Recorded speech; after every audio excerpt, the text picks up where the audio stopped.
Arena. It's a kickoff to college basketball in the Commonwealth. This is Big Blue Madness. Another packed house here at Rupp. We are thrilled to bring it to you.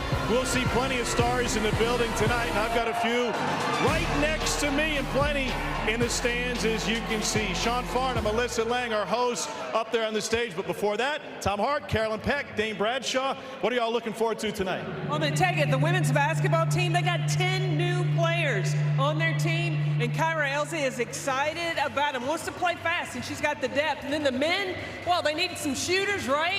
Be able to open up the lane. Well, they're going to get that from C.J. Frederick. Shooting might be the most important skill, but tonight it's about excitement. You got 40-inch verticals all over the place on the men's side. I can't wait to see these athletes out there. On the women's side, it's Maddie Shear. Yes, she's an Oregon transfer, but more importantly, she's Kentucky's own Miss Kentucky basketball. Big Blue Nation, your girl is back. All right, we got a full slate of action in front of you tonight. Some surprises in store as well. No surprise who's back hosting this in his 7th season alongside Alyssa Lang, my buddy Sean Farnham. Lexington, Kentucky, how we doing tonight? I said, how are we doing tonight? This is my 7th Big Blue Madness. I am so excited to be back here against Sean Farnham from ESPN and Alyssa Lang. This is your very first trip to Rupp Arena for Big Blue Madness. What excites you the most? I cannot wait to experience Big Blue Madness tonight. Great to see all of y'all. Some of these people in this building know me as the banana reporter here in Lexington, Sean, but I cannot wait to talk some Kentucky basketball here for the next 2 hours tonight. We always know that this is the show. This is the party that officially kicks off the start of the college basketball season. And if there's one word I would use to describe what we will see tonight, it's cat-tastic.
Make it, do it, makes us harder, better, faster, stronger. Harder, faster, stronger. Get harder, make it better, do it faster, makes us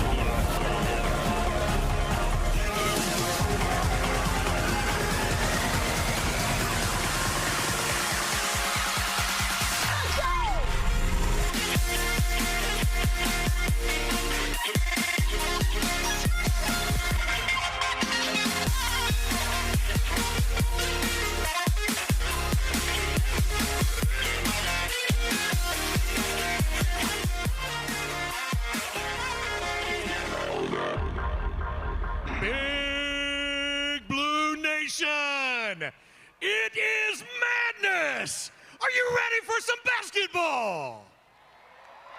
I said, are you ready for some basketball? Then get on your feet and make some noise for your University of Kentucky women's basketball team. A 6'4" freshman from DeSoto, Texas, number 0, Tiana Harris.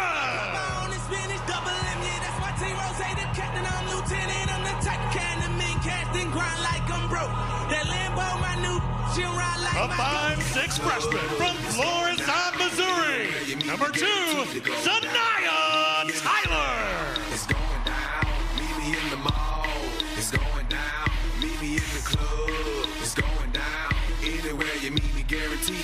down. Verse number 2, do the thing. Keeps on my neck, pocket full of big A 5'8" freshman from Nashville, Tennessee. Number 3, Kennedy Cambridge. Extra icy, I'm not playing hockey. Think I'm weird and they don't really like me.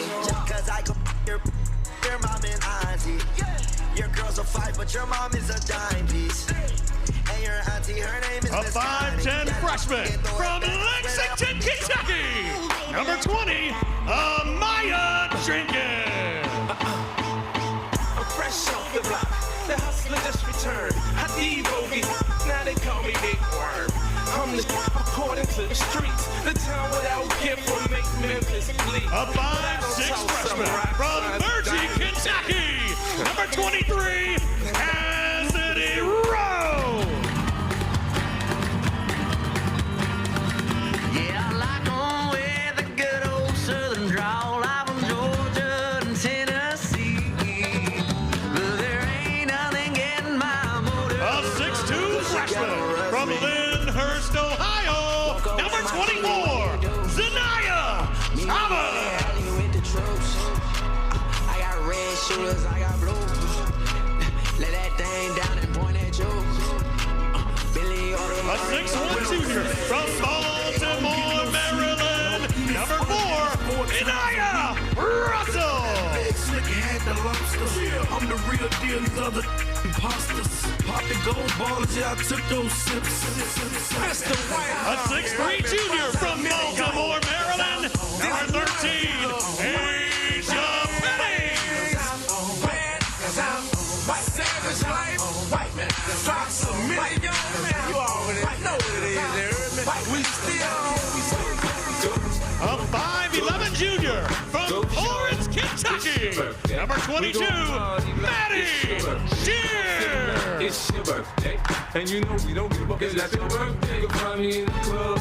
A 6'2" graduate student from Brampton, Ontario. Number 25, Anabola Adayeye. Girl, you wanna play with a big playboy like me. Oof. Yo, don't flex with the boy, your body is in my tech. She wanna roll with the man, them when I drop, you know it's an anthem. Girl, you wanna play with a big playboy like me. Girl, you wanna play with a big playboy like me. Pull up in the club, it's A 5'7" sophomore from Richmond, Virginia. Number 11, Jada Walker. First of the month, I'm in the game, much of the city, I'm afraid of the sun. I went and paid in the business with I wanted it, nobody done. Hello, my face, my family, my coach. A 6'3" junior from Vinewood, South Carolina. Number 21, Naya Leveretter. All trying to give me, got a new Hellcat, stay clear of me. And I got extended. A 5'10" senior from Stanford, Kentucky. Number 34, Emma King. On the face of my city, co-signed by Diddy. I'm hotel, some biddy. Gotta do my bidding. A 5'9" graduate student from Conyers, Georgia. Number 1, Robin Benton. All the dollars in the world in bank account, they're going back to the 7 pounds of pressure. Let's talk about pressure then. Fuck pressure then. Fuck pressure then. A 6'2" grad student from Harlan County, Kentucky. Number 5, Claire Green.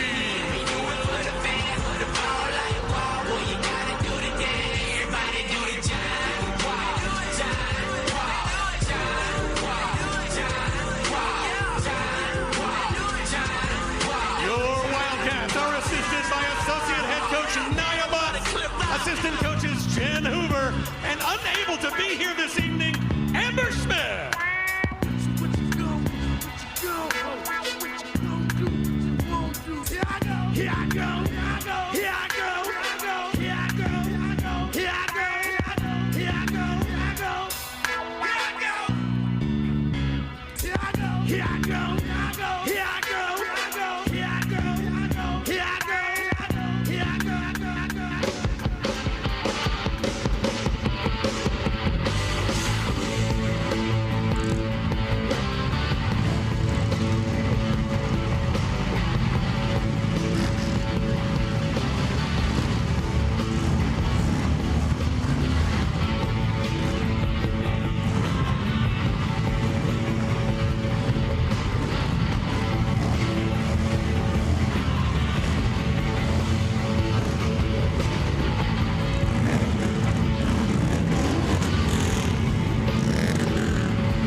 basketball, Kyra Elsie.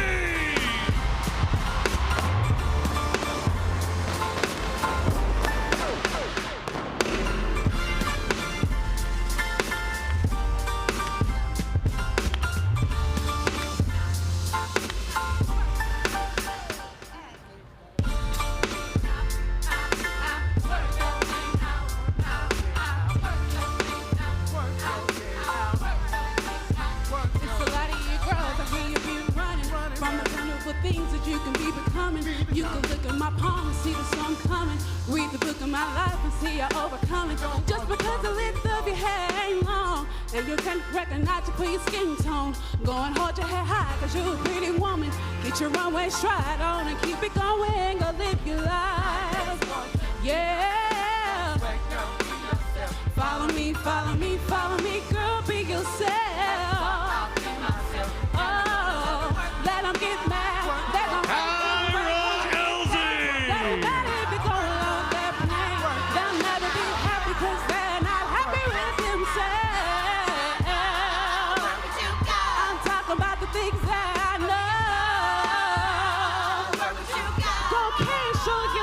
Some love. Work what you got. Show yourself some love. Work what you got. Work what you got. Work your thing out. Work that. Work your thing out. Work that. Work your thing out. Work that. Work your thing out. Work your. Big Blue Nation, one more time for your head coach of Kentucky women's basketball, Kyra Elsie, and the Big Blue Mass Choir. All right, Consolidated Baptist Church, the Big Blue Mass. It's not all the time you get a choir to introduce you to some Mary J. Blige, huh? Oh, work that. Kyra Elsie was working that. Well, I think we had bookends. Kyra Elsie was the finisher, but the starter, Sanaya Taylor, the freshman, I think she shut it down early. Maddie Shear brought it. Oh, I don't know. No, I don't know. Yeah, it was good. It was good. But Sanaya, the freshman, staked her territory there. There was glam all over this stage. But what are we going to see on the floor for a team who won the SEC tournament last year? Oh, it's going to be fast-paced, up-tempo, a lot of defense for sure. They've got the depth to do it with 15 players. They're not going to play all 15, and they're all competing for that top 10 spot, and it has been competitive in practice. More minutes from the transfers and then the 5 returners. We'll see how that all shakes out on the floor. Kyra Elsie's women's team will take the floor in just one moment. Big Blue Madness just warming up from Rupp Arena in Lexington.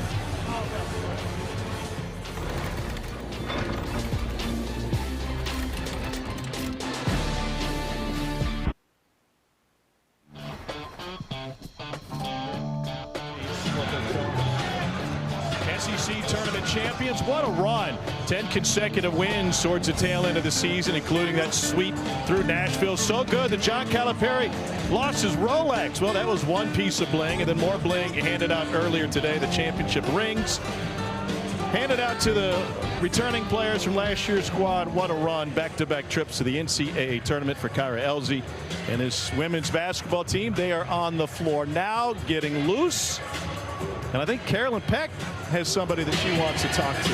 Oh, I'm here with Blair Green. Blair, welcome back after that Achilles injury last year. How is the Achilles? Oh, it's good. It's 100% back. It's better than ever. So just trying to get better every day, and it feels good. Now, I heard there was a little relationship building that happened in the training room with a Kentucky men's player, C.J. Frederick. Tell me how that happened. Yeah, well, we were already together probably a week or two before it happened. And then I happened first, and then he happened. But we got really close in the training room. Learned a lot about each other. But, yeah, he's awesome, and he was a good partner to have during my rehab. How did that help you with the rehab to have somebody else going through that injury? Yeah, definitely just having someone just who kind of understands what I'm going through and just, my mental stage at that point that no one can, really understand. But, yeah, we're just both very tough and just, tough mentally and very positive-minded. So our focus was just 1% better every day and just celebrating our small victories. So he was just awesome and just kept me high all the time. Now, Kyra Elsie said you spent a lot of time in the weight room and got kind of really impressed with yourself. Where did you get the most strength in this off season? Yeah, definitely like the first week out of my surgery, I was like, what can I do to get better? And me and Coach Taylor got in the weight room and we were doing arms every day and I was like, oh gosh, Coach Taylor, I was like, I got some guns on me now. I thought I had to wear long sleeves, but it was funny. Yeah, I definitely built my strength over the summer and yeah, that we just kept working out and just getting better every day, so. Well, welcome back. It's good to have you back and have a great season. Now let's go over and see who Dayton's got to visit with. Here with Maddie Shear, the Oregon transfer, but more importantly, Kentucky's own, former Miss Kentucky basketball. Maddie, getting the ovation and hearing your name when you came on the stage, what was that feeling like to have your name announced here in Rupp Arena? Definitely pretty surreal. You know, I've been as a recruit to Big Blue Madness, so I'm just really excited to be a part of it with the best fans in the world. So. Carolyn felt like you were the winner of the dance-off up there. Who would you rank as the winner? Oh gosh, I definitely was not the winner, but you know, the team, we laugh because I try my best, but I'd probably give it to Sanaya.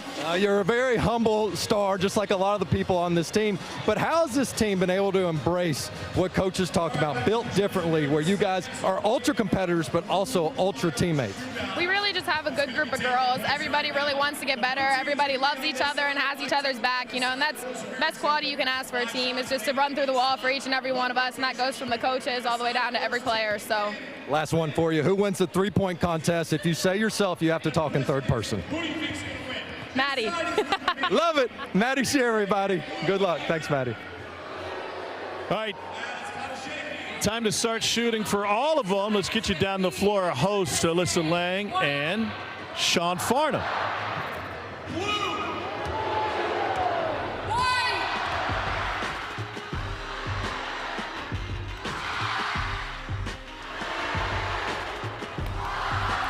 All right, I think they're ready. Let's go ahead and get the clock started. We're going to begin the competition in 5, 4, 3, 2, 1.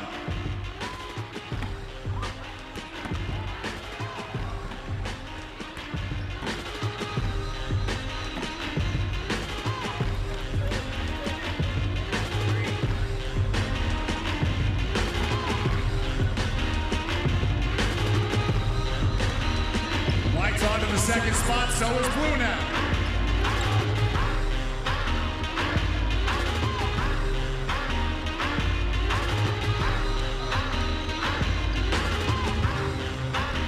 Let's make some noise for these ladies.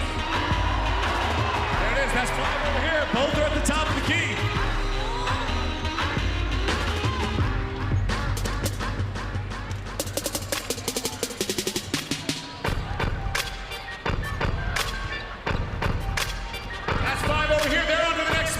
Blues pulled a little bit ahead. It's going to be a close one, Sean.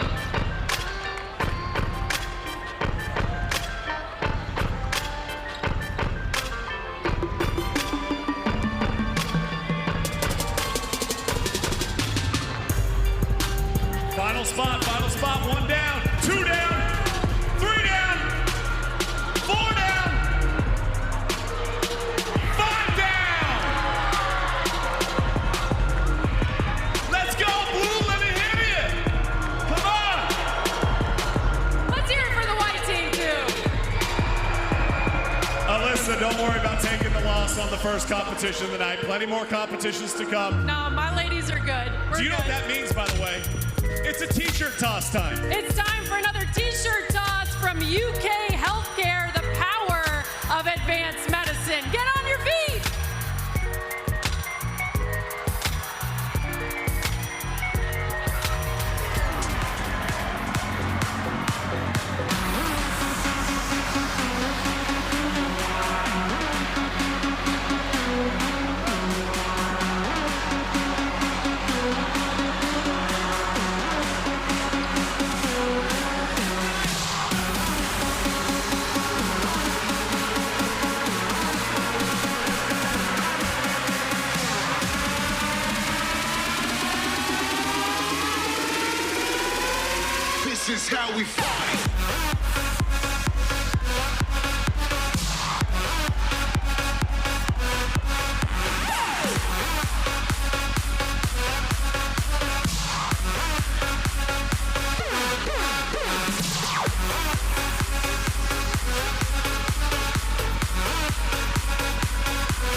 this, and there we are. Now we're going to try to shoot some baskets. I really felt like the team on the far side of the floor was at a disadvantage.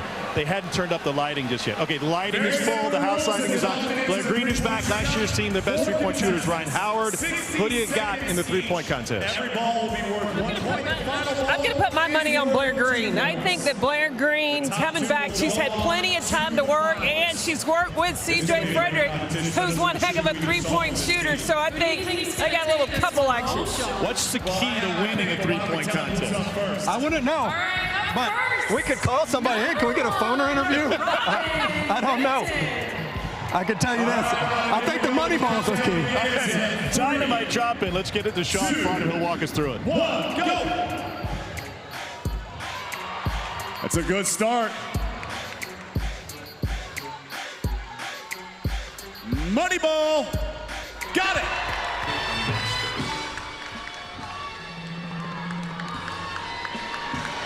As we often say in the three-point competition, the Final Four, don't be first rack sensitive. If you miss a couple on the first rack, you got plenty of time.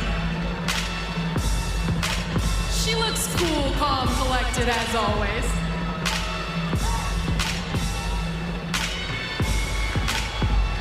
That is 7. She's up to 7. Look, this is Robin Benton showtime. She was huge in the There it is. tournament.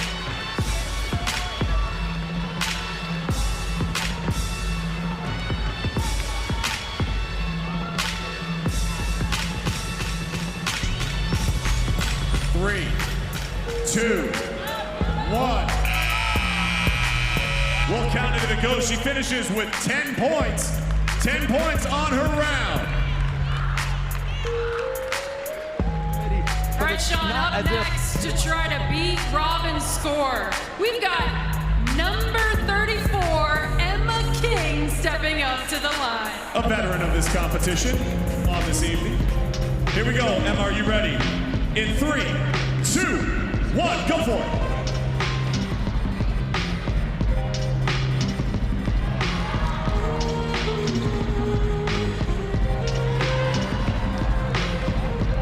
Good first rack, got a couple down, missed the money ball.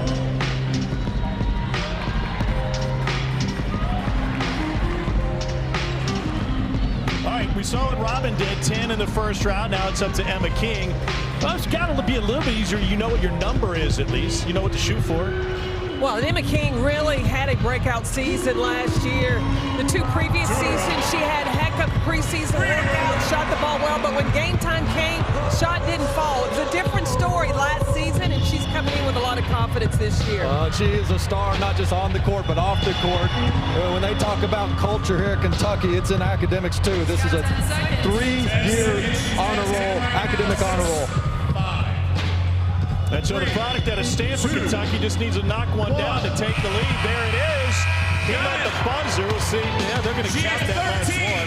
13 for Emma King. Our count was just a hair behind. 13 is the count in the first round for Emma King. All right, there's a new But shooting when it matters. You know what? Emma King's got that senior swagger right now.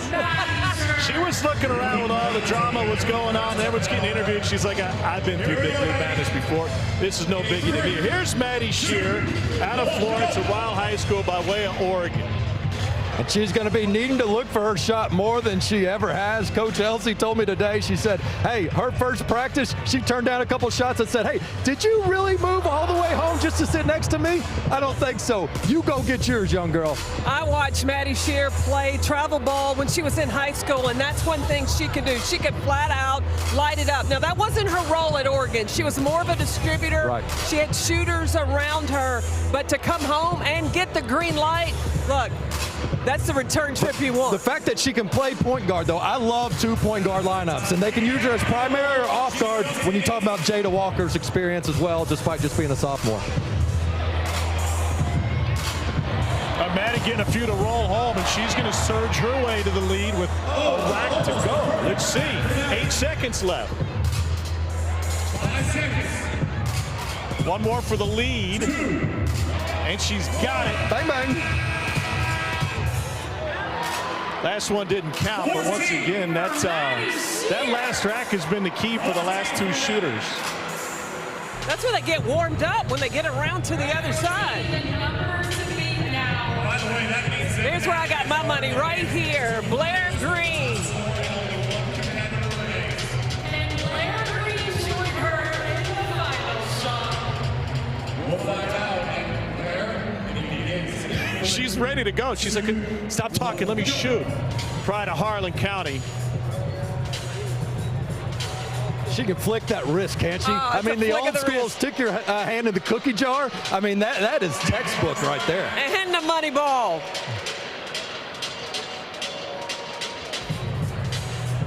Fifth year for Blair Green, coming off the ruptured Achilles tendon that she suffered in the preseason last year. Really changed the identity of this team last year. Well, Blair Green is a player that can play in multiple positions.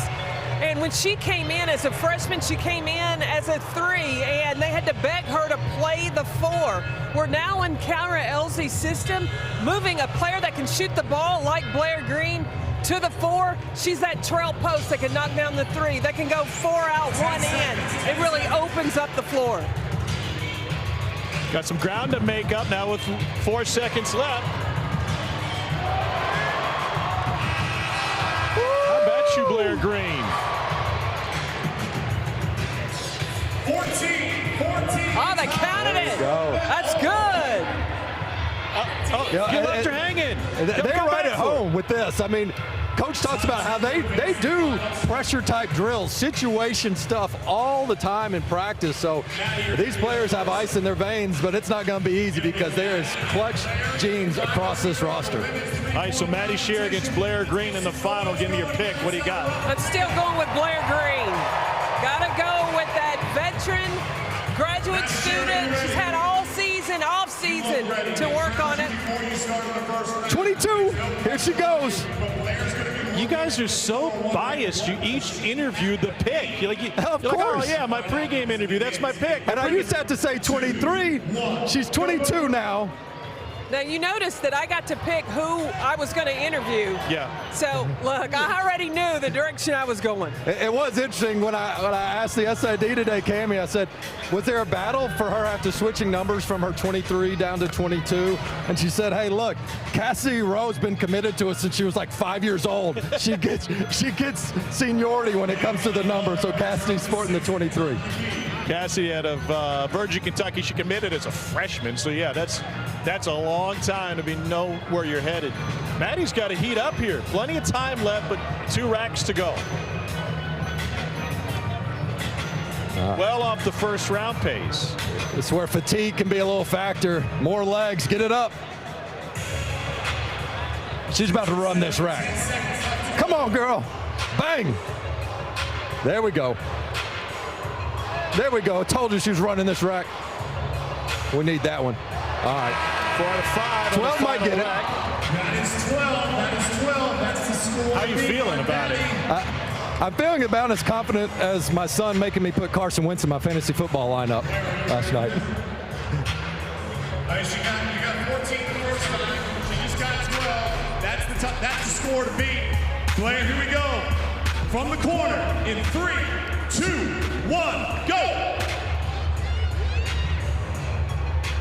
She just needs to see that first one go through.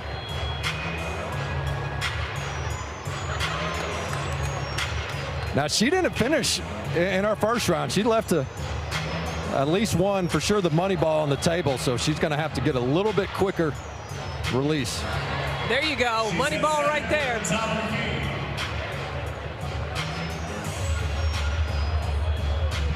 30 seconds. Just one ahead of the pace where Maddie was at this point.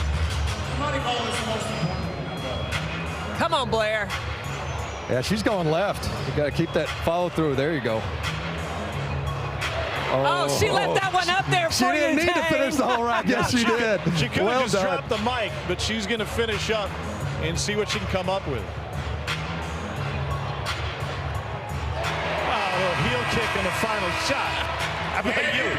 Congratulations, Dame Spine dinner tonight. Well, anybody that's going to come out and do The John Wall on her induction walkout. Yeah, Blair Green. If they're allowed to play with a red, white, and blue ball this year, the competition's in trouble. I mean, she was money on the money balls.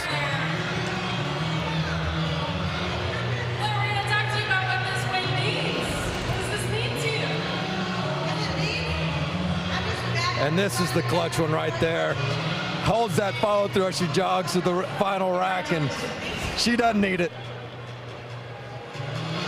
I should have listened to you, Coach. What was I doing going against? Well, Kyra Elsie has talked about she's had to kick Blair Green out of the gym. She in one day, or in 36 hours, got in 4 different workouts. Unbelievable. You're right. I mean, she raves about her, embodies everything that Coach wants this Kentucky culture and team to be. All right, so and now we're going to have the women's scrimmage. I want to hear what Coach Elsie has to say about her team. Now they'll talk to her. Going right now. And the idea, Dane, that there are 10 newcomers on this squad, that you get brand new squad, and you only have, you know, a couple months to get ready for the opener. What's the learning curve for new teammates? It would be greater if it was all freshmen or inexperienced. Yes, they have a lot of newcomers, but they bring in some veteran leadership with Addie coming in from Buffalo and her presence and vocal leadership. And it's an equal opportunity system right now. And 15 deep, much different than they were a year ago when they were really only playing 6. It allows them to play faster. And the competition I see in practice amongst these players is absolutely elite. So 10 newcomers, 6 freshmen, 4 transfers, and the transfers from prominent programs. Adebola Adeyaye from Buffalo, Ajay Petty from LSU, Maddie Shear from Oregon, and Anaya Russell out of South Carolina. So we are underway. Let's get you over to the bench, one coach to another. Carolyn. Coach Elsie, I get to sit here and visit with you. Tom and Dane just talked about 10 new players, but you want to talk about the returners. Tell me about what they have brought coming back this season. Well, I'm excited about the 10 new, but the 5 core that are returning, they understand the standard and expectations of what it means to play here at Kentucky. Excited about what they're going to bring this year, and really excited to have Blair Green back on the court. What is it that Blair Green brings to this team, and what you so looking forward to having her back? Besides her leadership, she can put the ball in the basket. So happy to have her back. She's tough, she's going to compete, and she's going to push us to be our best. Now, you told me a story earlier this morning about Blair Green that in her first 2 seasons, you had to beg her to play the 4, and she had a different mindset coming in her final season. The first 2 seasons, she didn't want to play the 4. I was like, the offense runs through the 4. And then last year, she played so well before she got hurt. And this year, she's like, Coach, when can I move to the 4? And she understands because she wants to get her shot. She's getting happy, wants shots. Now, you've got a philosophy with this team, and you talk about what, the price of admission? What is that for the Kentucky Wildcats? The price of admission is playing hard. That we have to have that built different mentality. Be tough, up tempo, and then to get on the court, you must produce under pressure. So 15 players, 1 ball, 40 minutes, 5 positions. Well, let's talk about, she just made a basket, having number 22, Maddie Shear, come back to Kentucky. What has that meant to this program? Well, I was teasing her. They were asking me what it was going to take to get her back to Kentucky. And I told her when we were recruiting her, listen, one of us can't live in the state of Kentucky if you don't come back and wear blue. But, you know, she's tough. She can score. She understands what it means to wear Kentucky across your chest. And what the other freshmen, who has stood out to you so far? We have a talented group of freshmen. There's one right there shooting a 3. I told them if they can't figure anything else out, play hard, put the ball in the basket, and defend like crazy.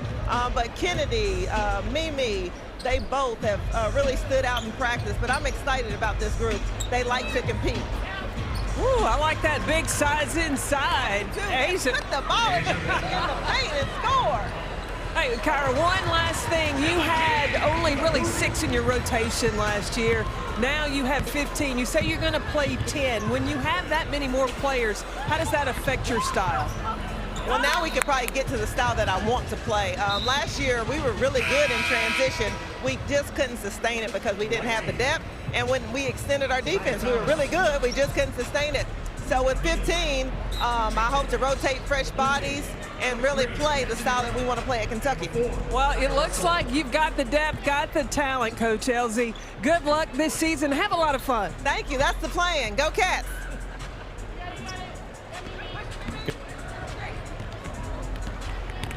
Carolyn, great job. I think we're seeing, Dane, already with this team the difference size makes. I mean, you lose a great pick in the Rookie of the Year to the WNBA and Ryan Howard, but they've got 6'3", 6'4" inside. They're able to do some damage in the paint.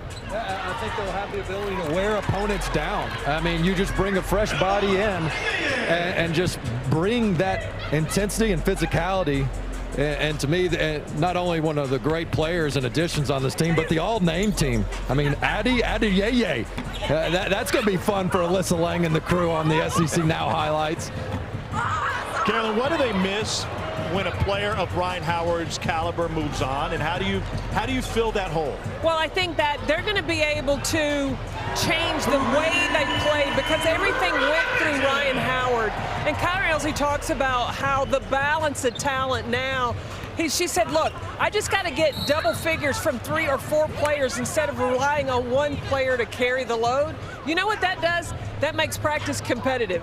That makes players hungry. That makes them want to get on the court because they know their coach is looking to get buckets from them. Well, and as a player, when you're an underclassman and somebody like Ryan Howard leaves, you never want to be on the record saying, I'm glad she's gone. Because, I mean, look, you appreciate what she did, but you're like, hey, I want some of those touches. Yeah, sure. I want a chance to prove that I can be a double-digit scorer. So I think there's enthusiasm around that. The fans might not be enthusiastic about the departure of a superstar, but let me tell you, the girls on the roster, they are excited for this opportunity. Well, they're going to be able to play different ways. They can play a true traditional center post with Blair Green at the high post, or they can go 5 out and really spread and move the offense and score quick. Now, when you've got 10 new players and you want to play up-tempo, early in the season, ball's probably going to fly all over the gym. But Kyra Elsie said she's okay with that as long as you play with pace. But, Carolyn, what's the stop the bleeding play? When you're on an 8-0 drought, you can't throw it in the ocean. Who are you going to right now? You're going to go to Maddie Shear to make the decision. We saw a nice 2-dribble pull-up. She can dribble to the left and pull up, dribble to the right and pull up. Really a good 2-level score. But that crossover and dish. Here's Emma. You know, one of the things, Dane, you pointed out to the new players that came in all had winning experience. Anaya Russell coming off this transfer from South Carolina where she won a national championship. You've got Adieye, who came from Buffalo, that won their conference championship, took their team to the NCAA tournament. Cambridge, 3 state titles. I mean, it is winning pedigree throughout that roster. You know, some things have changed. It used to be that Matthew Mitchell would sing and dance and take center stage. But now that this women's team has finished their scrimmage, I'm told we might get some singing from the ladies here at midcourt. Are you going to go join them, or are you going to, Carolyn, going to break something out? You don't want me to sing.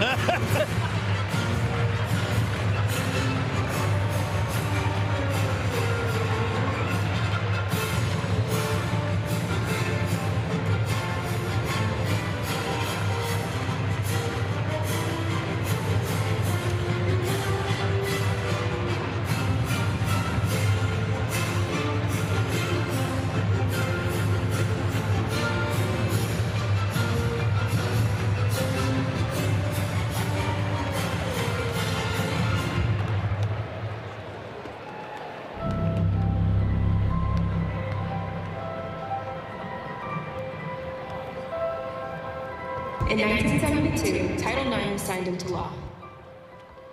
Access has changed. Opportunities have grown. The standard is no longer token access or just having some opportunities. The standard is what we make it to be. Renewed commitment to absolute equality. And yes, in 50 years, we've reached milestones. The first SEC championship in the school's history. Broken records. Most decorated gymnast in NCAA history. Shattered glass ceilings. Best season in Kentucky history. A win at the World Series. And rewritten history books. Sydney McLaughlin and her Kentucky Wildcats. That was just the beginning.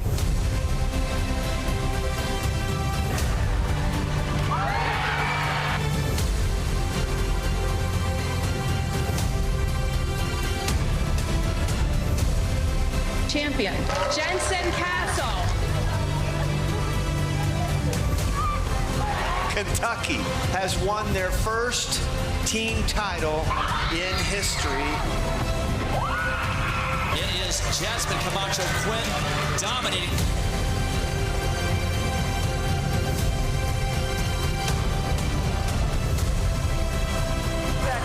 One second, long three-pointer. For the championship, Allie Stumbler leads Kentucky to their first ever title.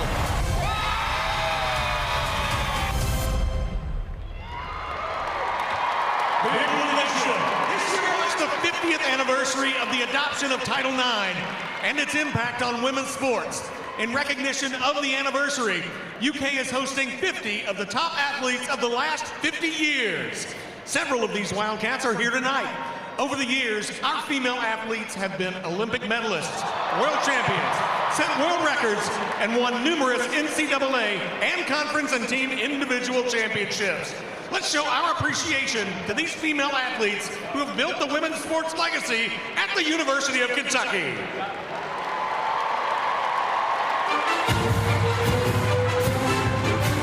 What a fantastic opportunity to honor essentially trailblazers here at the University of Kentucky. Well, there have been several. One that comes to mind is Bernadette Madden. She was the first female that was really hired as a full-time assistant on a men's staff here at Kentucky. She went on to be a head women's basketball coach. I actually got the privilege of coaching with her for one season. I know how important it is to our family. My sister was a Division II women's college basketball player. My mom certainly would have been pre-Title IX. She was getting MVP when you couldn't even cross half court. She was on defense back in those days. That's where you got your talent. So, yeah, exactly. Yeah, Title IX meant a lot to us. I know that. And that explains why Dane never played defense. He never crossed midcourt either. All right, here's a crew now that crosses the court 17 times a night. The 24-time reigning national champion Kentucky Cheer Squad will be on the floor next.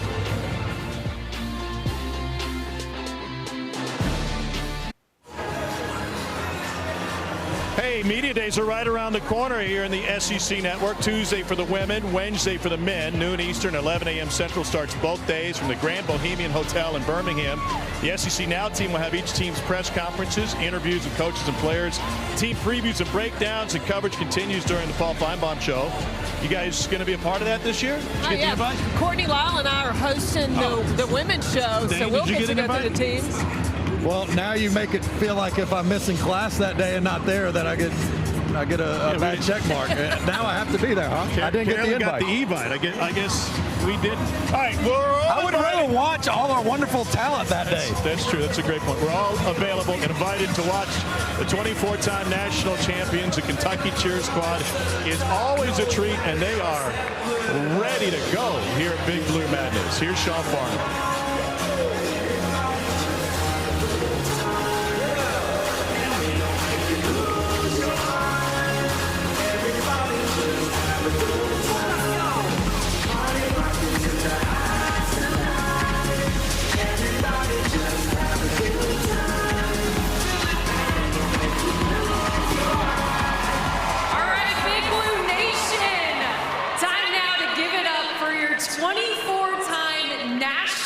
Champion UK Cheerleaders.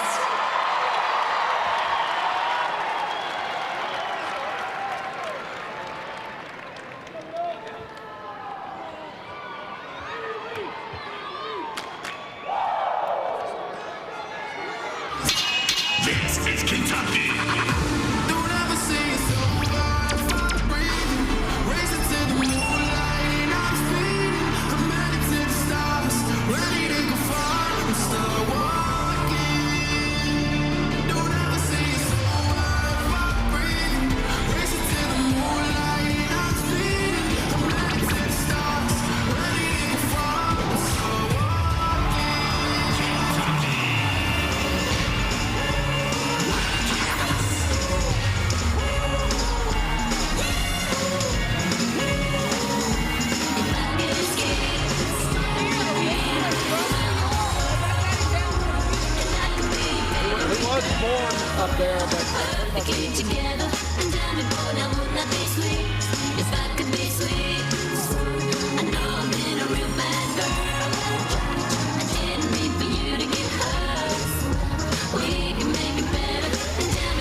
Sometimes I come out as being Wildcats.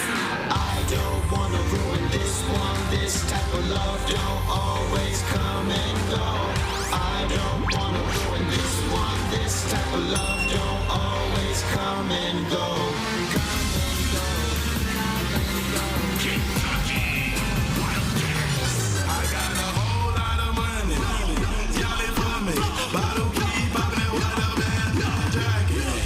It's a party. It's a party. It's a party. It's a party. It's a party. It's a party. My sweat they wanna buy you. My juice they wanna try you. Club going stupid. When I they do. Jury gotta choose. Jugging and she moving. Road Street dealing. Can you feel it? Broke 2 years ago. Now I'm worth $1 million. Just into the ceiling. That's how we ballin'. You know that I'm rolling. To a number beamer. Now I'm out the meter. In the club with the Wildcats. It's a party. It's a party. It's a party. It's a party. It's a party. It's a party. A party ain't a party. Till I walk in it. Party ain't a party. Till I walk in it. It's a party. It's a party. It's a party. It's a party. It's a party. It's a party. It's a party. It's a party. This is Kentucky.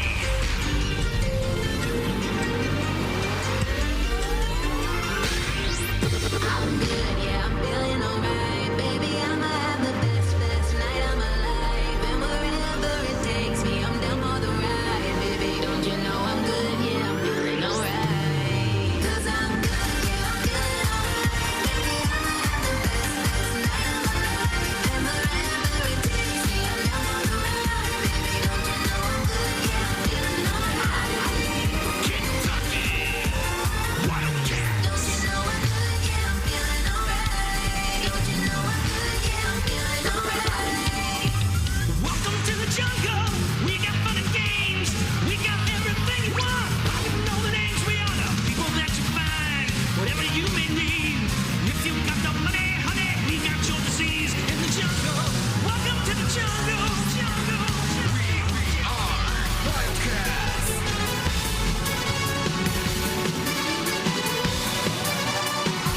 It's the final countdown.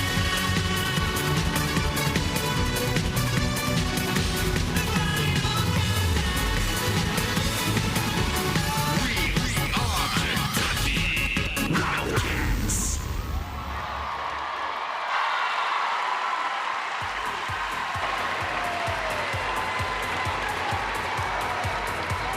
Let's That's give the it up Kentucky one Cheer more Squad, time for and your coming up next, the men's team will take the floor, and it will be a celebration of a number of eras, the past, the present, and the future for John Calipari's program as Big Blue Madness continues from Rupp.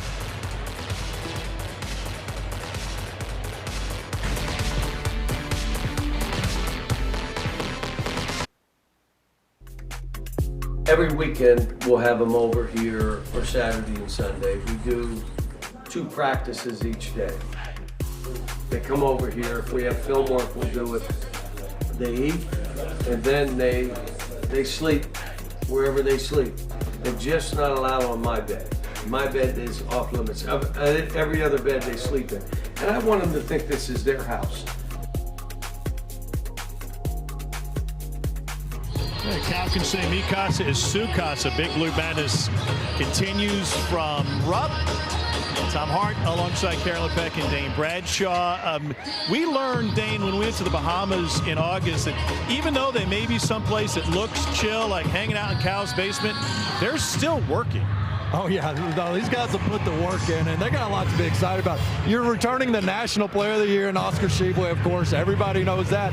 But with the other talent you got coming in, and as well as the freshmen, and let's not forget, there's so many great guys out there. But you have the point guard, Xavier Wheeler, that I think just is the floor general for this whole team. Well, when you've got leadership like that, but I really like the way Oscar Tshiebwe has taken that leadership role. And those young freshmen, they're going to him, asking advice. How do I get over my nerves? What are the right things to do? What do I need to stay away from? And when you've got leaders like Xavier and Oscar Tshiebwe, you're going to go places. We're going to hear from Oscar later tonight, but first, let's take you back out to the floor. Alyssa and Sean.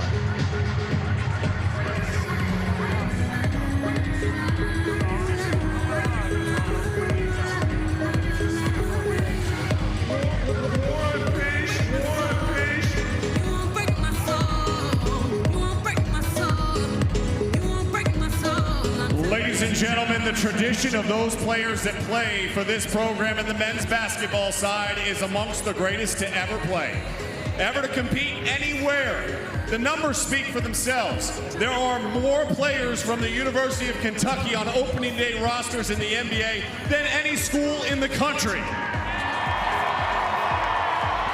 There's been over $3.5 billion worth of contracts that have been paid out to Cal's players since he's been at Kentucky. But that tradition isn't just exclusive to those that have represented the uniform, that have played in the NBA. We know that Big Blue Nation loves all of its players. And tonight, we have some of them back here to celebrate Big Blue Madness with you.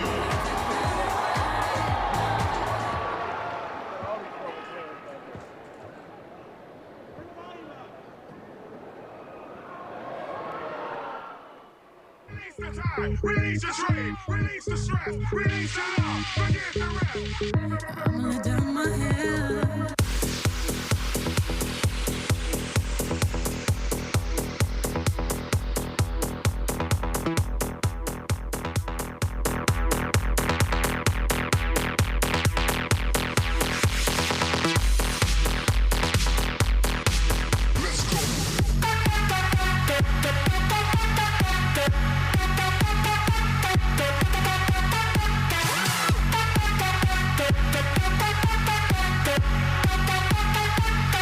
From the 2011 Final Four team, East Region Most Outstanding Player, 8th overall pick in the NBA Draft, number 12, Brandon Knight.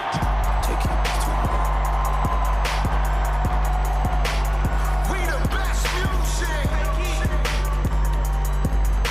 Another one. DJ 2015 Final Four.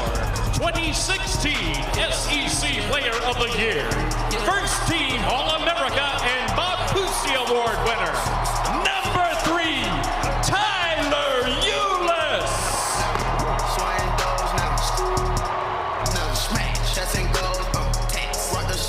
SEC Tournament Champion, 2018 SEC Freshman of the Year, the 9th overall pick in the NBA Draft, number 5, Kevin Knox.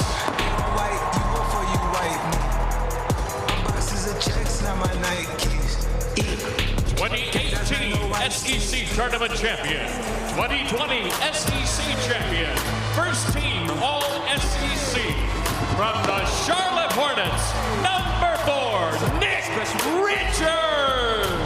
I want to thank you for the fuel. No, really, thank you. SEC Tournament Champion, the 2019 NBA Slam Dunk Champion, from the Detroit Pistons, number 3, Hamidou Diallo.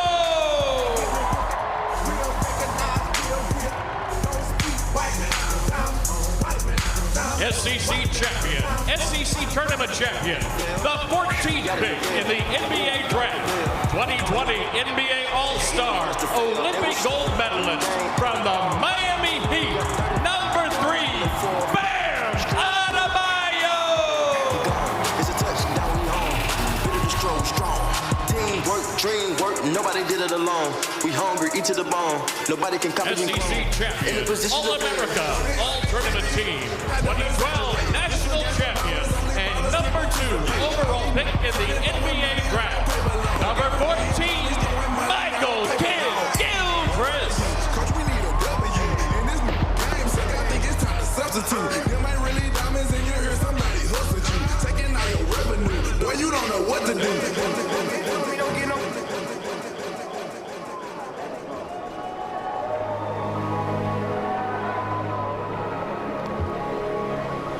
All right, so that's the past of this Kentucky program, and then we get into the present.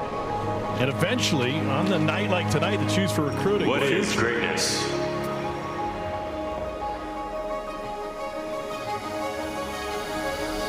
We're not born with it. It's not a right, and it's not a gift, only for a chosen few. It is the obsession, the relentless pursuit of being the best. Not just the best at what you do, but being the best version of yourself every single day. Kentucky basketball is built on that drive to not accept mediocrity and never stop pushing beyond our limits. The unstoppable compulsion to be great is in our blood. That drive to be great has created a tradition of success unlike any other.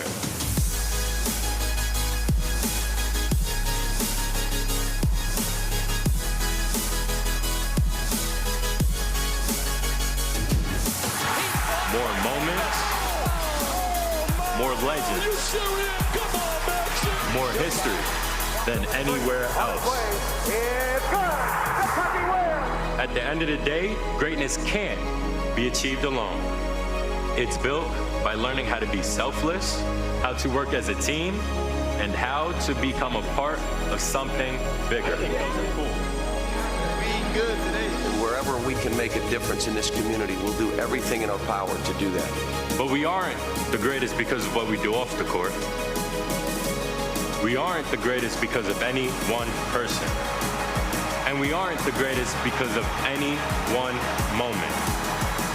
We are the greatest because of what we achieve as a team. 2K for UK. Unrivaled and undefeated. Oh, a card killer strikes again. Daniels lays it in, and the Wildcats win. And these young Wildcats have done it. Kentucky coronation is complete. Champions 2012. And we are the greatest for our relentless pursuit of more. We won't stop chasing records. We won't stop chasing the biggest stage. We won't stop chasing the ultimate goal. And we won't ever stop chasing greatness.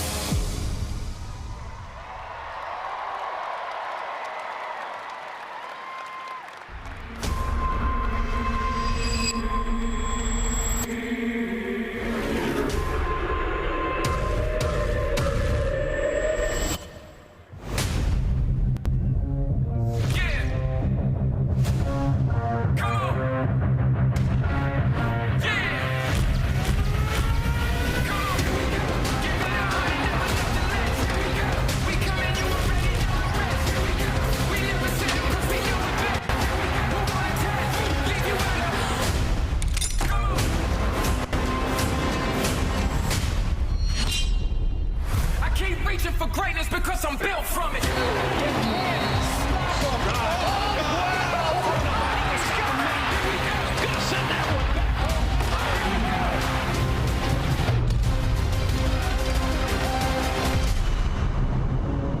Big Blue Nation, welcome to Rupp Arena, home of the greatest tradition in the history of college basketball.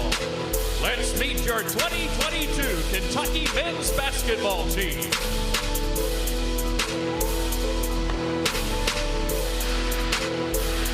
A 6'2" freshman from Cincinnati, Ohio, number 13, Grant Darbyshire. It's amazing, I'm the reason everybody fired up this evening. I'm exhausted, barely breathing, holding on to it. A 6'4" freshman from Austin, Texas, number 21, Walker Horn.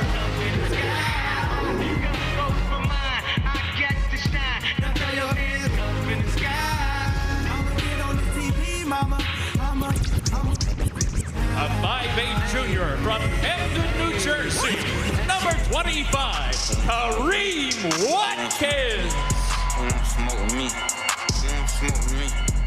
Smoke with me. Smoke with me. Smoke with me. A 6'6" senior from Mount Sterling, Kentucky, number 14, Brennan Canada. Yes, I did. So I packed it up and brought it back to the crib. Just a little something, show you how we live. A 6'6" freshman from Leedsdale, Pennsylvania. Number 3, Adu the Arrow.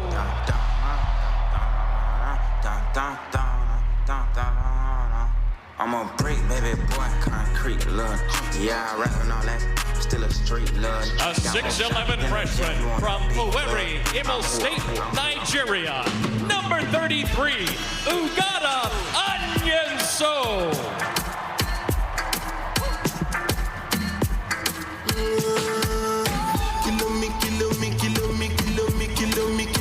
Kilometers. I don't come kilometers. A 6'4" freshman from Dallas, Texas. Number 22, Payson Wallace. Hey, it's on. We always number one. Get it done. They ain't think Rick was coming home. Calling all the raiders to the front. Stress. I'm always number one. I'm at the front. A 6'6" freshman from Akron, Ohio. Number 24, Chris Livingston.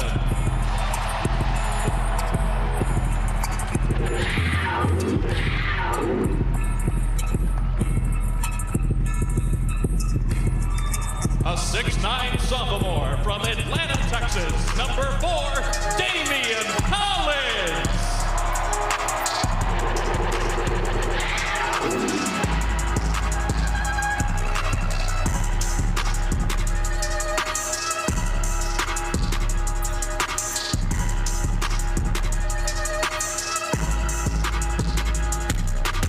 A 6'9" junior from Camden, New Jersey. Number 55, Lance Ware.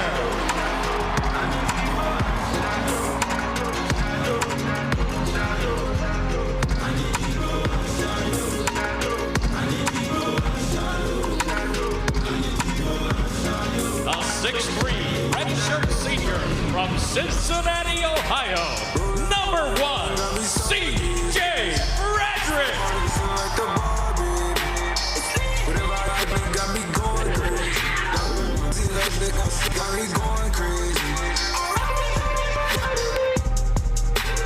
A 6'5" senior from Chicago, Illinois. Number 12, Antonio Reeves. One time ain't had no whip, ain't know how I was gonna get home. Grandma living on my house block and arm. Used to record my first songs on a flip phone. A 6'9" senior from Brooklyn, New York. Number 0, Jacob Cobbin. Turn your TV off, break that boombox out. We'll wake up all the neighbors till the whole block hates us. A 5'9" senior from Houston, Texas. Number 2, Savir Wheeler. Go show, it's your birthday. We gon' party like it's your birthday. We gon' sip like it's your birthday. And you know we don't be fucking like your birthday. A 6'9" senior from Lubumbashi, Democratic Republic of the Congo. Number 34, Oscar Shibwe.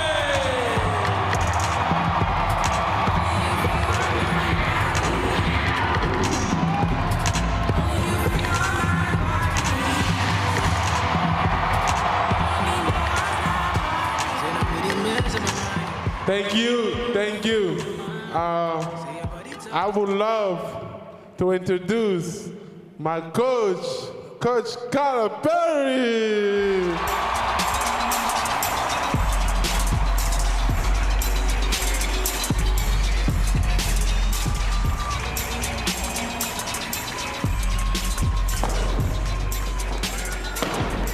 Thank you, folks. Thank you. How about the greatest fans in all of sport right here in this building?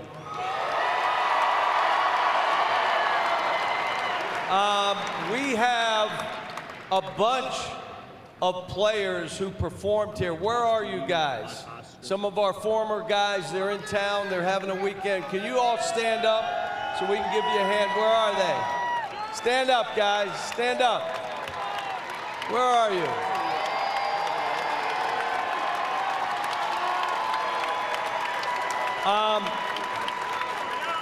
Folks, I'd like to thank the guys that have played here, that have won championships here. Brandon reminded me, he got us to the first Final Four when I was here. He reminded, I got you the first Final Four. And he did.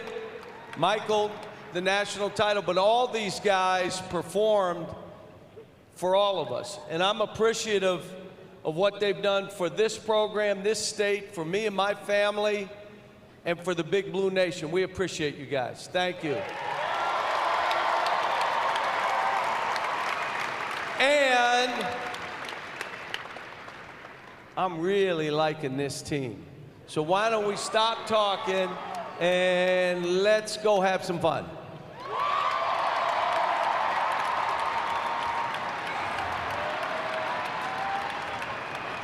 One more time for your 2022. Here's something to know about John Calipari. When he gets into this persona, swaggy Cal, where the confidence is overbrimming, doesn't mean he likes his team. He loves his team. Now, a little bit of news about Oscar Tshiebwe. You saw him limp up onto the stage.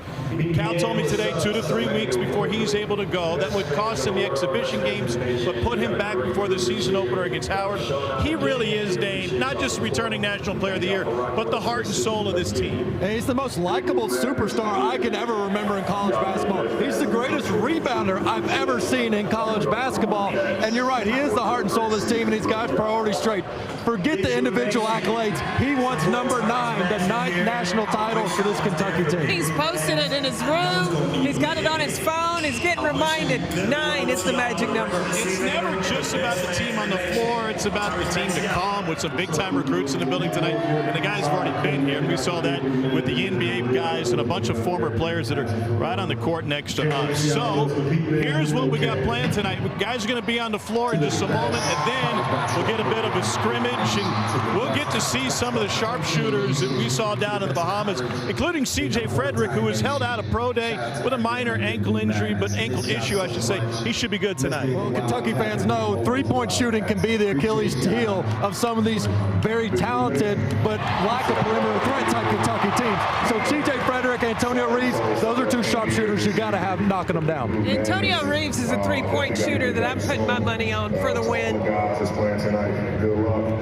Have fun. Feed off the energy of the crowd. I know it's going to be electric. All right, so they'll be on the floor when we return. They're getting ready to take the court here as Big Blue Madness continues, and this place is packed to the rafters. We continue right after this.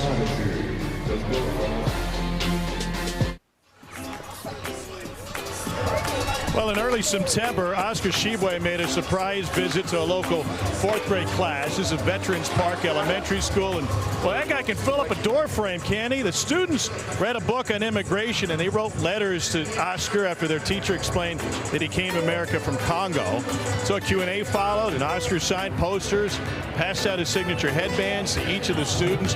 What a moment for the local students, and just one more example. I mean, he is a kid among the kids, and certainly a kid at heart for a guy who means so much to this Kentucky program. And something that, as beloved as all these players are, we haven't really seen in a long time. But we want to hear from guys on the floor right now. Jacob Toppin standing by with Dane.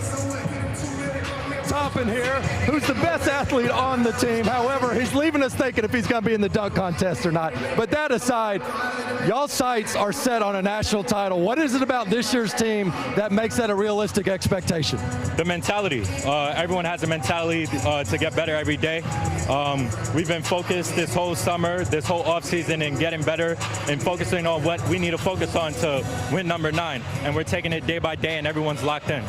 You're a guy that sacrificed for his team ever since you got here. You were supposed to redshirt, and you played when they needed you. You came off the bench, energy guy. Now you're in a more of a leading role for this team. What about your game has improved the most from last year to this year? Definitely my offensive game, but that doesn't hide from the fact that I'm going to always be that gritty player, that person who plays defense, who goes for hustle plays, who grabs rebounds. I'm going to do all that, but now I could be a threat on the offensive end.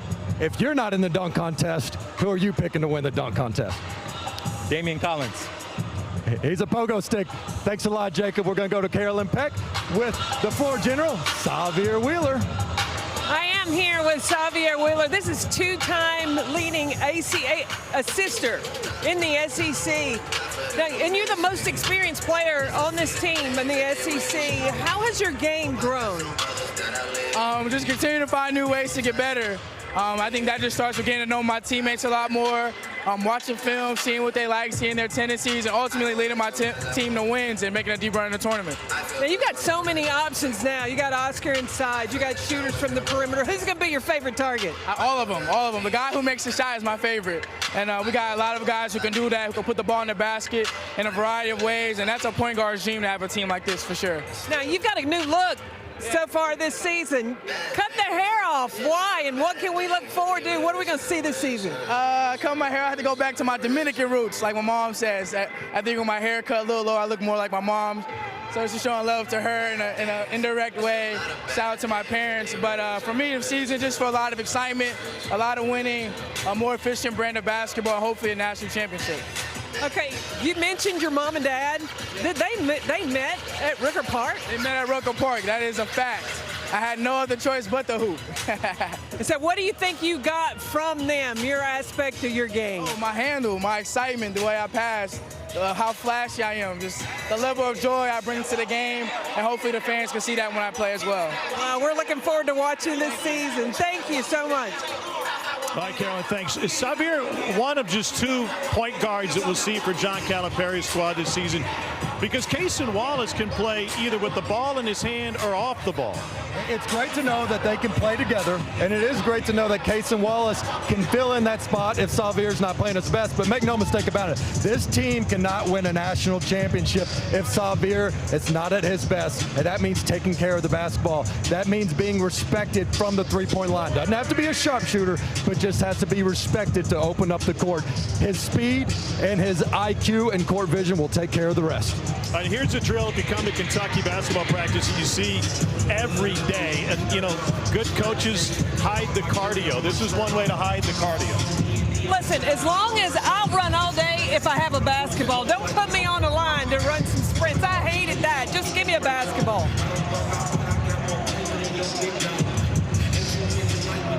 Cal is working the crowd, as you would expect, as Big Blue Madness rolls on. We'll just got to figure out exactly what the men's team is going to give us tonight in terms of competitions. But I've always thought that John Calipari's teams have been at their best when there is competition inside the building, because it's not just competing with your teammates. It's going against them every day to sharpen your skill. Well, it makes his job easier as a coach, because there's no better teacher than the bench, right? I mean, if somebody's not playing well and you don't want to listen, fine, I got somebody as good, maybe better than you that will listen. But I've loved the attitude of this team. The freshmen have really surprised me with how mature they are. And the Illinois State transfer, Antonio Reeves, look, I'll be the first to admit, I wasn't keeping up with the Illinois State religiously. I didn't know what I was going to see. He went to the Bahamas. I don't care what the competition is. Number 12's for real. Antonio Reeves is a guy who, when he was at Illinois State, was ball dominant. And he played on a team that did not have the level of talent that Kentucky has. So how do you think his game translates to being around other stars? He's got to make sure not to let the ball stick. I mean, in half a second, you got to pass, shoot, or put that thing on the deck. But I'm not as concerned about his offense. The transition of going to this level on the defensive side and the communication and the effort and intensity that Coach Cal demands. But he's a guy, he's so good on offense, you got to look up and say, yeah, he had a couple breakdowns, but I'll live with it a little bit. Well, you know, a player that's used to putting up a lot of shots, right? And then you come to Kentucky, you're not going to get as many shots. You know, the question is, are you going to be happy? Well, when you're playing with talent, and like Jacob Tobin said in the opening video, it's what they do as a team, and he really has bought into that team concept. And I don't think many people are talking about him and Frederick playing together because they're kind of the same position. But I wouldn't be surprised if there's some games this year where you're like, hey, we got to have the most shooters we can on the court, spread this thing out. And I like that Kentucky's not so reliant. Last year, they were relying on really one shooter, Kellen Grady. and now they've got multiple. All right, so C.J. Frederick is the guy that we're talking about, had to deal with so many injuries. Came into Cal's office before pro days, and my ankle's kind of acting up a little bit. It looks like it's fine to go, but in terms of having a guy like you were talking about to stretch the floor, that's why he was brought in here from Iowa. He was a fantastic shooter. Well, when he was coming in last year, he was the top returning three-point shooter. 46.6% from the three-point line. That's amazing. So now when you have a shooter like C.J. Fredericks, what's the defense going to do with an Oscar Tshiebwe inside, down low, or a Lance Ware when the floor is spread? Hey, but that injury might be the greatest thing that ever happened to him. It put him in the injury room, the training room, with Blair Green, where they were bonding, and all of a sudden you got the Bachelorette happening. Oh, the love affair in the training room. You got to love it. Well, you know, when those two come together, you go, okay, what can they produce? You know what those two produce? 3-point shots.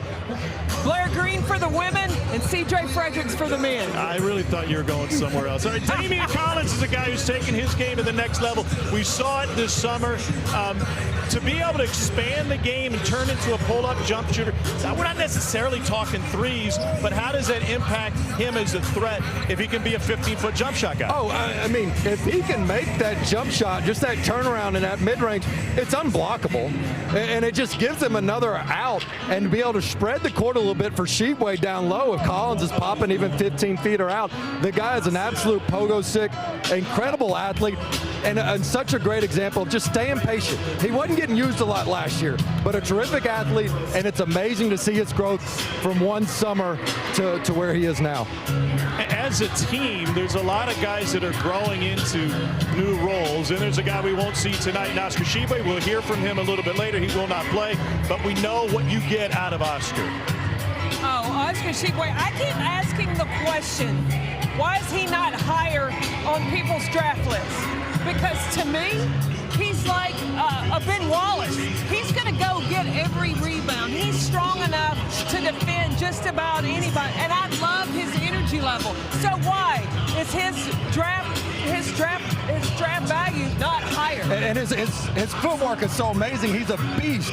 Yet he's got the gentle balance where he could win Dancing with the Stars too. I mean, the guy's got a great rhythm to him, so unselfish. And Coach Cal told me yesterday, he said, look, he wasn't on the floor in practice, of course, because he makes everything better. All of a sudden, he goes 8 for 11, and our team percentage is over 50%. Well, to your point, Carolyn, you're asking that question. Oscar's asking the same question. He went to higher power, and God told him, you got to come back to Kentucky. So that's what he did. We'll hear from Oscar Tshiebwe a little bit later on. And when we return, Big Blue Madness continues. Your first look at this edition of John Calipari's Kentucky Wildcats continues from a sold-out Rupp Arena with the three-point contest next. Triple header football tomorrow on the SEC Network. We'll peek in on Auburn and number 9 Ole Miss with the Command Center look. And then Alyssa's got to hustle down to the Classic City. She's got number 1 Georgia playing host to Vandy, and a top 25 matchup, Mississippi State in town. They take on Will Levis back in action, and number 22 Kentucky. Welcome back, Carolyn Peck, Tom Hart. What a weird season it was for John Calipari's squad last year. They were elite, one of the best scoring margins in the country, one of the great offensive and defensive ratings. Do you think they're coming into this season with a clean slate or a chip on their shoulder? Oh, they're definitely coming on with a chip on their shoulder because they were very disappointed getting beat by St. Peter's the first round of the NCAA tournament. I mean, Oscar Tshiebwe talked about just felt like a punch in his gut. He could not believe that happened, and that has been the motivation. It's the only thing they talk about. Number 9, they want to bring the 9 championship back here to the University of Kentucky. And you want that sour taste in their mouth. The problem has been in the past, you have so many newcomers that everybody's like, wasn't my team. I wasn't there. Now I think you have enough guys led by the National Player of the Year. You got Xavier Will, you got Jacob Toppin, even Damian Collins. So you have enough of those guys that know what that experience was like, and they're not going to let some new guys forget it. It's not uncommon for a John Calipari team to take a little while to find their legs because of all those newcomers you talked about. But not only the experienced guys back in these uniforms, but guys like C.J. Frederick played a lot of basketball before they even got here in other uniforms. that's a great point. I think the comfort level of this team is really good. And yes, even though the Bahamas wasn't against great competition, you can't understate how important that is to get that extra practice, that extra experience. And every college basketball coach you talk to finds great value in those trips. And it's once every 4 years, as we know, and this might have come on the perfect year for them. Well, I got to take my team to Europe in '99 before we went on to win a national championship. It is invaluable, that extra practice that you get. Well, this is some of the footage from the Bahamas. Cason Wallace was kind of who we expected him to be. He is a high-floor guy. C.J. Frederick didn't play every game, but was able to get out there and show what he can do. And, you know, Oscar was down there shooting promo videos the whole time when he wasn't playing hoops. I want to go back to Cason Wallace. The first time I saw him practice, the thing that stood out to me wasn't his build. It wasn't his shot. It was his voice. This guy's voice, he's got a bass to it like a 15-inch subwoofer. And he says, switch, talk. I mean, he talks his action, and that is so rare for a freshman. Quiet guy off the court, but man, on the court, he's talking. Did you have those in the back of your Impala cruising Two around 15-inch subs with the tweeters in the back. We were tearing up pavement in Memphis, bro. That's what we were hoping to get from Dane Bradshaw tonight, and he delivered. All right, a bunch of the NBA guys are in the building, so it looks like we might have some of those guys judge the dunk contest. Who knows who's going to be in it? Did Toppin really tell you off camera he's unsure? Yeah, but the hesitation in his answer where he was like, no, I'm not doing it. Made me think that he just didn't want it to go out on air right away. I'm thinking he's going to be in it. I'm saying he's in it. Did he have the 360 dunk in the Bahamas, kind of running down the middle of the court and spun around? I'd like to see that tonight. I think he could do a 540. I mean, he's got that type of burst. Like Tony Hawk, like the easy part of this one is everybody's going to see it live versus a couple of years ago when we did it from Memorial and everything was embargoed for like a week. I wanted to show everybody the crazy dunks at top of talk about it. Didn't even mention it. There's a lot to talk about with this Kentucky basketball team. And by the way, Dane, the top third of the SEC is going to be absolutely loaded this year. It absolutely is. And everybody's got some of the same challenges with a lot of newcomers. You look at Arkansas, for example. Tennessee's got a lot of returners and as well as some new additions. So it's just the SEC doing what the SEC does, and they just keep reloading. Would you just say simply Tennessee, Arkansas, Auburn, Alabama? Okay. And then I think Florida, you know, Mike White did not leave a bad situation down there. I think Florida under Todd Golden has a good chance with the return of Colin Castleton. To me, that's your top six. One of the best passing big men in all of college basketball. But how about these Kentucky Wildcats? Sean Farnham is going through the instructions for the three-point contest. I think it is shoot the ball, have it go through the hoop. Let's take it to the floor now and Senior Farnham. Very astutely pointed out, I am the defending champion. I'm not going first, so we go ahead with an audible. In fact, he said I'm going second. So with that, stepping up to go first for your Kentucky Wildcats, Antonio Reeves. The competition begins in 3, 2, 1, go!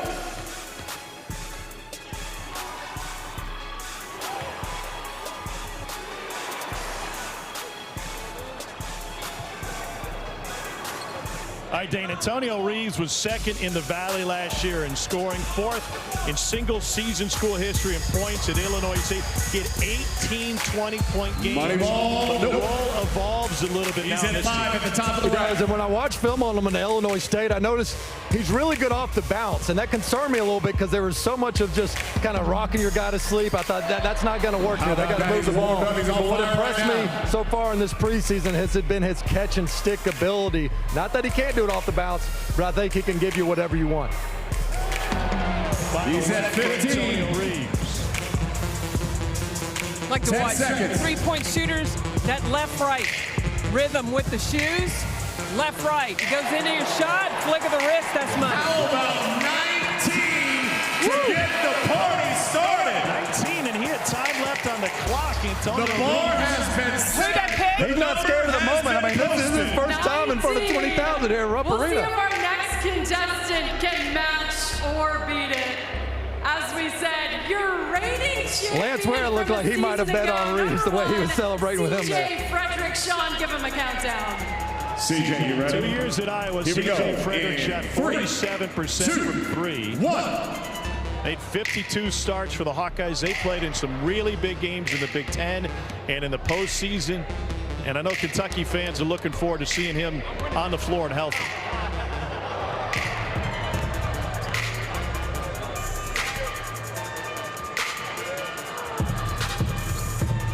Well, this is a guy, regardless if his shot is going in, how he can help his team. Coach Cal used him as an example in the film room this summer at the Bahamas, where he didn't score a point. And he stopped the film over and over and told everybody, said, this is how I want y'all to play. How CJ is guarding. He scored perfectly in terms of the grade on the defensive end. Another upperclassman that can lead by example. Tore his hamstring in the warm-up line for game 1 last year. Had a leg injury in July he's trying to fight his way back from. Foot surgery when he was at Iowa between his freshman and sophomore season. But hadn't played in a game here at Rupp since he was MVP of the Sweet 16 while he was at Covington Catholic. And it goes. We'll see if the 15 will hold up. 15 is the score for CJ. 19. Good, respectable score. Reeves just put it out there so far in round 1. By the way, Alyssa, did you realize Maybe CJ Frederick should have gone first. Those are Drake's I agree. basketballs, the Nocta brand of basketball. Did you notice that? Yeah, I did. Drake one time was here for Big Blue Madness. I was here for that. All right, coming up next to try to make his way into the finals, number 24, Chris Livingston. Chris, are we ready to go? One of the freshmen we haven't talked about, Chris Livingston out of Oak Hill by way of Akron. He's a guy that looks up to LeBron after growing up in the Akron area, and he's a future first-round pick. There's a lot of expectations for Chris Livingston. I'm anxious to see where he fits exactly on this team. Well, he's a versatile defender, above the rim finisher, terrific size. I think he's one of the keys for Coach Cal being able to have so many different lineups. You can move him around the 3 and the 4. And if he can shoot this as well, I think that's icing on the cake. Now, one of the questions about him before he went to Oak Hill Academy was, didn't know if he played hard all the time. But the issue was he worked so hard in practice that come game time, at times, he was just worn out. So he has to pace himself and understand when to go and when to pull back. He's got some acting chops, too. He's going to be in Shooting Stars, one of the LeBron projects.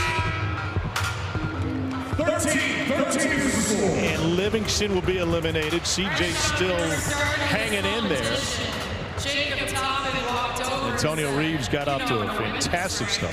Tom, I loved what you learned this summer when you sat down with Reeves and Livingston and you started talking to them about, hey, did y'all ever cross each other in the AU scene? And they started talking like, yeah, and then come to find out, excuse me, it wasn't Reeves. It was Livingston and Cason Wallace. Sorry, and Livingston kind of yeah. shrugged his shoulder like, maybe we played each other. And Wallace said, I was the guy that hit the buzzer beater against your team. He said, that was you? He goes, yeah, that was me, man. Sorry, I'll leave the storytelling to you. It's got better facts. That was a great lead, and facts are optional on most of these. Jacob Toppin, maybe he was thinking three-point contest instead of dunk contest. Well, this is one of the most improved players on the team. And I just love the fact that this was a guy that transfers in. And he was supposed to redshirt, but his team needed him. So he goes and says, I'm not worried about how many years of eligibility. You need me, I got you. Hey, then we need an energy guy. Can you be a role player for us? Be a spark plug? No problem. One of the greatest shot blockers in the SEC last year, was a momentum-changing type player, and now he's a leading role for this Kentucky team. Went through the NBA pre-draft process, worked out for a handful of teams. And, of course, slam dunk champion here, and it buries the last. 15 is the score. Which means so that'll set our semifinal. Oh, no semifinal. Let's just crown him. He's at midcourt with Alyssa. I didn't even think about it. Just shooting the ball, man. Just fall. Congratulations, Antonio. Appreciate it.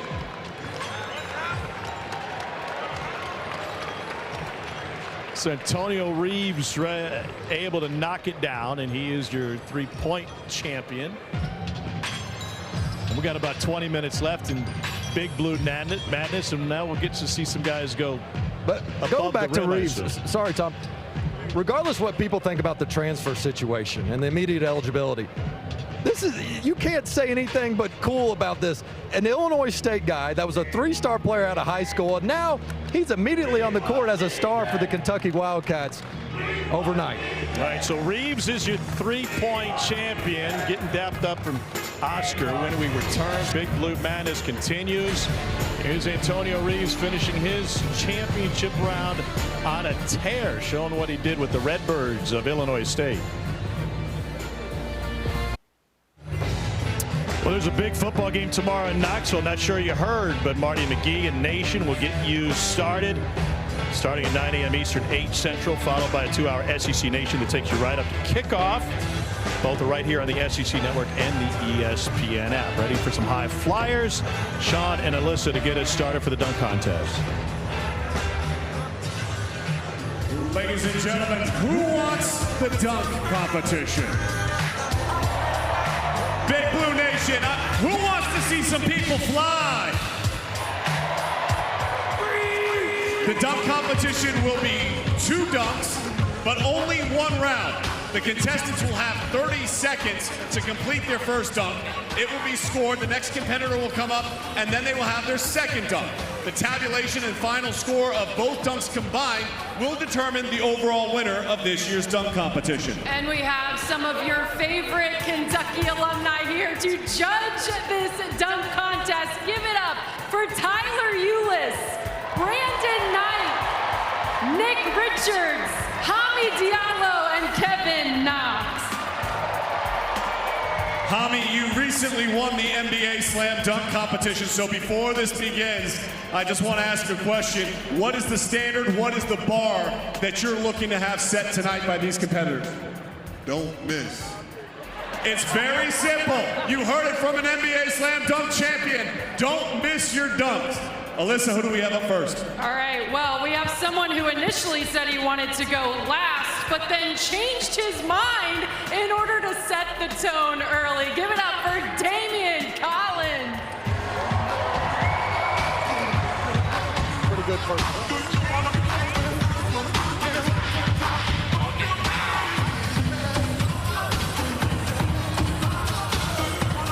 Build up here. The clock is rolling already, Damian.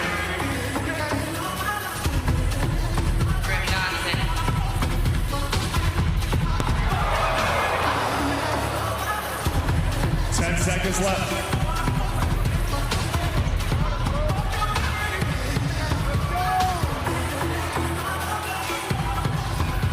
Oh, just before it expired, ladies and gentlemen, Damian Collins.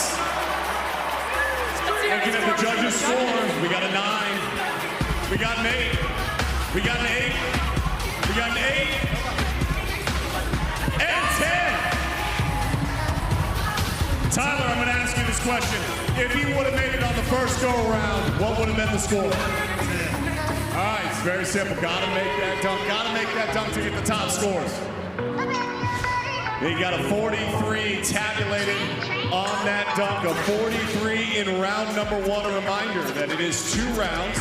The scores will be added together, and the best overall score will be your slam dunk champion.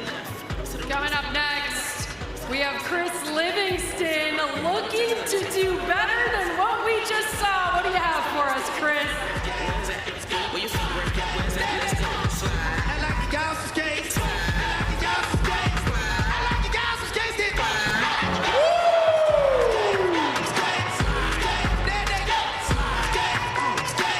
Clean, powerful,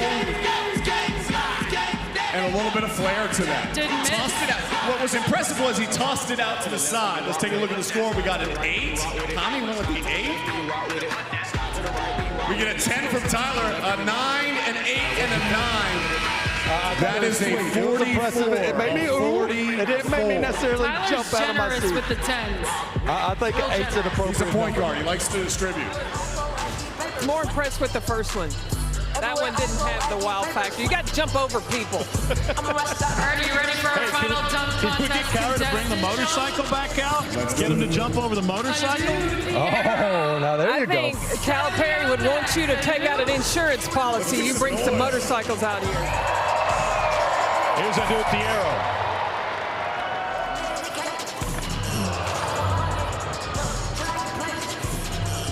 I kind of hard feel bad being a dunk critic when I struggled to get over the garage door sensor yesterday. Took me 3 attempts, man. I feel like they're making those things higher these days. But Hamidou Diallo had great advice. Just don't miss. It's kind of like going to your second serve.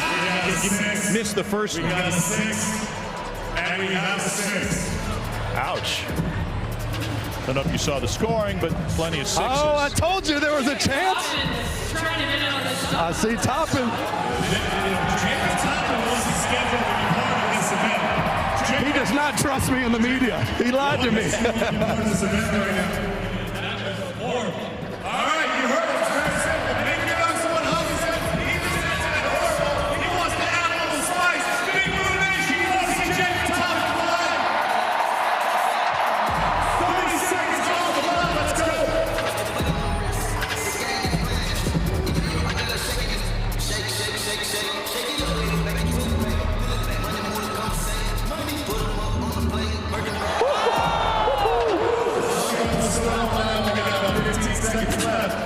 He's knocking on the door of a 10.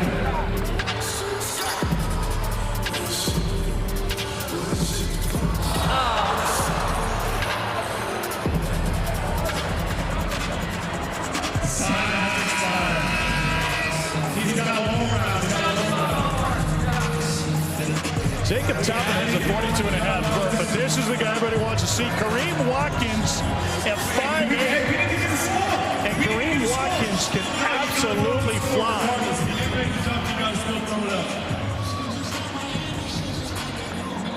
Well, first they're going to give the score for Toppin. Is Kareem Watkins getting ready to dunk? He's getting ready to blow your mind. Wow. Richards gave him an uno. Here we go. Ladies and gentlemen, taking to the dunk competition, another surprise entry for all of us, Kareem Watkins. All right, do it for Camden. That does not count as an attempt, but the clock is running. Just a warm-up. Oh.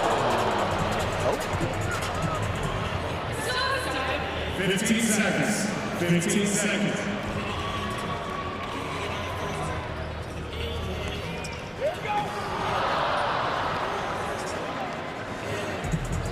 I think the judges were ready to give him a 10 for anything, too. I was about to give him an 11. Yeah, that would have been 10s across the board. A 6. It's because he's little. 7. Tyler Ulis, as a true point guard, is giving the best score he possibly could, throwing out an 8 because, hey, my man's 5'8". He can relate. I can respect that. Number 2. All right, making his second appearance in tonight's dunk contest, David Collins. Go ahead, David. He had 43 in the first round.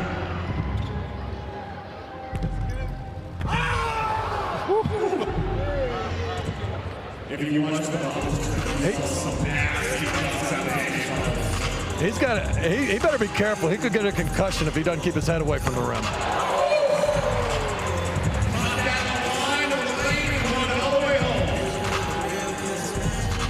We got a 6 from Omni. An 8. A 7. A 7 from Tyler Lewis and a 7 from Brandon Knight. We'll start doing that in the next over there on the other side. So that you know who the The kids still buy posters? There's your NIL deal. Yeah, I mean, print a poster. You know what I like is that Calaberry brought back the helmet. The dunk helmet. The dunk helmet. So if you dunk on a teammate, that teammate, you get to put a helmet on the one that got posterized. Collins is giving those out, and he's a guy that can throw it above the rim. And Livingston's going to see if they can't get the crowd up.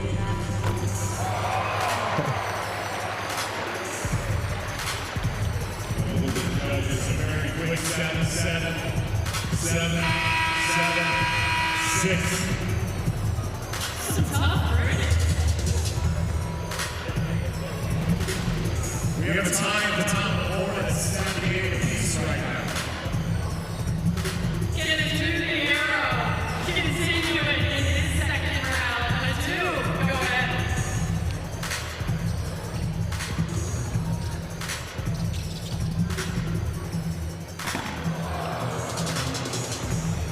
$20 seconds.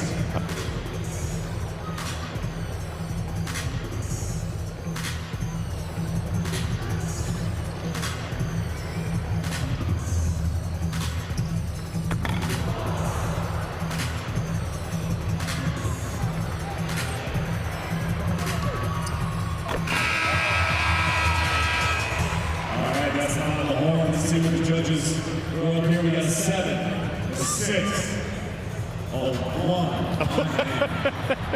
Toughest judge in the history of the dunk contest. 6-6. You usually get like a 5 just for participation.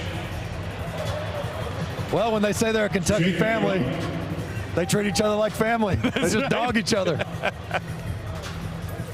Jacob's going to go one more time.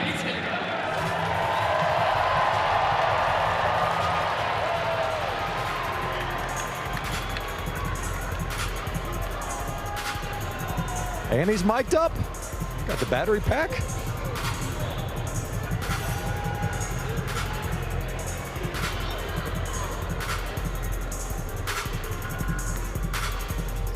Oh, okay. All right, that got a rise out of the pros. We get a 10, a 10, a 10, a 9, and a 10. 49's pretty nice. Kevin Knox not feeling it all the way to a perfect 10. It's not going to be good enough. It's the 74. We have a tie at the top. Hami, stand up. As an NBA dunk champion, we are going to determine who actually won the dunk contest when I put the mic in your hand. We had a tie at the top of 78 between Chris and David. Jacob is not part of the equation, huh? You didn't understand the assignment. Jacob. All right, Coach, you want to get out? He's the only person who can make Sean Fox. All right, let's hear it from the fans. Hold on, here we go. Let's do the fans. Big Blue Nation, you determine the winner.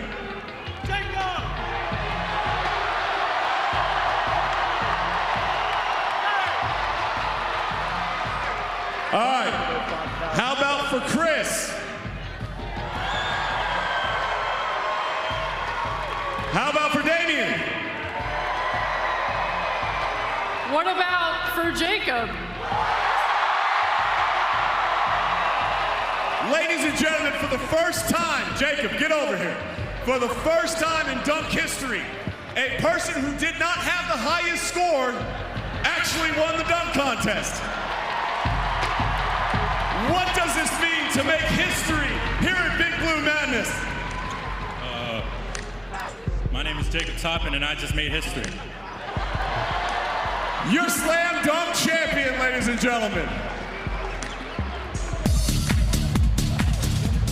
Carolyn, the scores might not have proven it, but I think the film doesn't lie. The dunk champ is worthy. What do you think? Oh, he took off outside the lane and then had the reverse on the other side with the dunk. Yeah, that's a winner. That was one of those dunks where you're like, you aren't cheering that loud because you're trying to process, what did I just see? Did he like windmill? Where did he take off from? The thing about Jacob Toppin is, I wouldn't be surprised if he did that in a game. Like, take off and finish on the other side. Like, that's an in-game opportunity for him. Dane, we get the benefit of watching the replay. The fans here, they're going to have to go back home and watch it if they set their record button. And the night's not over yet as the team continues to warm up and looking to do a little mini scrimmage. All right, guys, I'm over here with Coach Cal. So many cool things about tonight. I want you to talk for a moment, though, about having Tyler Ulis here after everything he's been through. What a great leader he was for you on the floor and around your team. You know, he's taking classes. He's rehabbing here. Have him in our practices. I love talking to him. He's so smart. Been having all the guys back, but he's a special one. It's great for those guys to understand how much we all appreciate what they did while they were here. You know, there were guys that played games tonight, and there were guys on the West Coast, which can't ask a guy to go 12 hours. But so these were the guys that were, not playing, and we talked to guys, and they said, heck yeah, I want to come.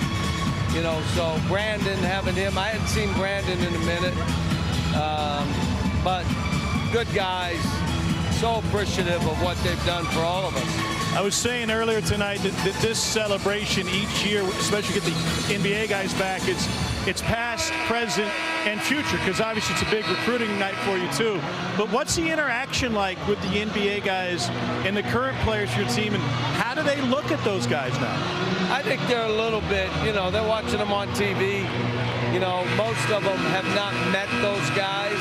Some of them have because they're a little bit older, but they respect them, and I think they're in awe of them too.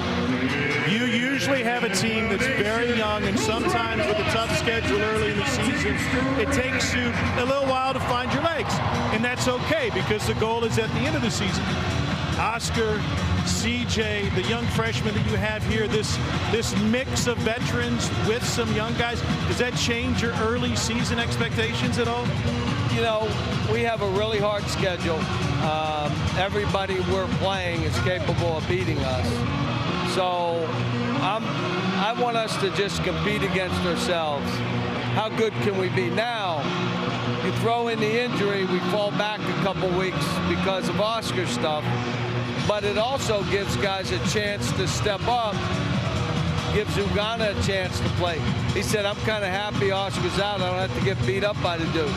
And then, the guards, how we're trying to play and what we're trying to do. Playing guys at different positions. Playing Chris at some 4 because we're shorthanded. Watching practice today and watching Xavier Wheeler, he's grown not only in this league but within this program. And I love watching you work with point guards. Going back to D. Rose when you're in Memphis, but when they get older and they have a grasp of the system, you seem to give them some latitude, kind of in all walks. Does he have that latitude? First of all, he's gotten better, shooting the ball better. His body is healthy. The other thing you see with him is he is more confident that I can give him more and go do it. But you got to understand now, he was in the All-Conference, the Cousy Award. I mean, he's had a great career so far, and let's cap it off. Let's do some good stuff. So he's about his team, and I want him to be disruptive defensively, and, Run! Real quick, we got 1 minute left. Where's the growth been between the last time your fans saw this squad in the Bahamas and now? Well, you don't have Oscar here in Land, so it's somewhat different. Anxious to see Oscar back. The timeline is a couple, 3 weeks. Hopefully he's back. Yeah, leave that go. Don't call that. You would think that he must not know the rules. There are no rules today. Surprised we got any whistles out here. How long does it take a first-year player in your system to get to know you and your coaching style? Well, we've had so many of them. What are we doing here? We've been through it before, so they got to catch up to the effort level, the intensity, the toughness that we're playing with. They got to catch up. Livingston, Wallace, 2 guys probably be first-round picks after the season. How do you get them up to speed? They really got a chance. Antonio played so well down there. CJ,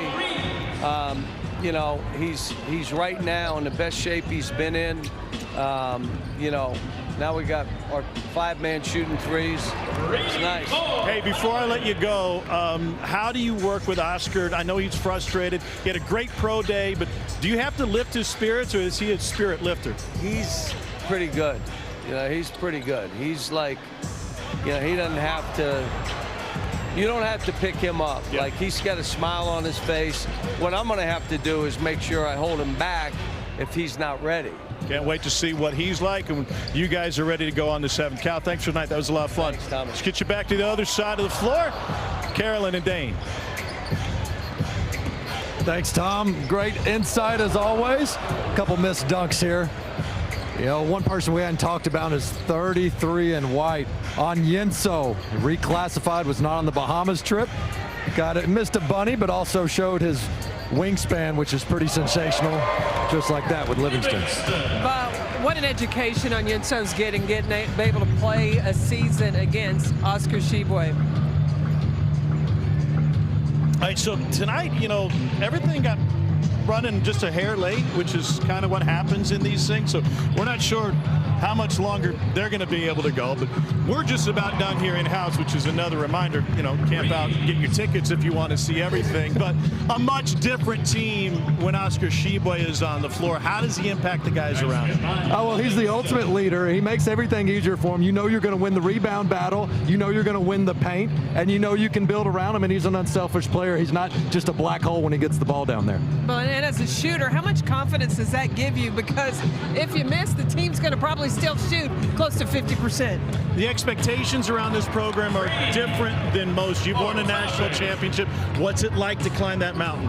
Well, I think as long as they continue to focus and feel like the target is on their back, they've got to continue to go after it. They got to continue to chase greatness. They do that, could be Kentucky at the end of the season. All right, this is a fun night here at Big Blue Madness, and we've got more action coming your way. By the way, they'll be on the court November 7th for the first regular season game and a couple exhibitions before that. For our entire crew, I'm Tom Hart. Coming up next, SEC Women's Volleyball, Florida, Mississippi State in Star.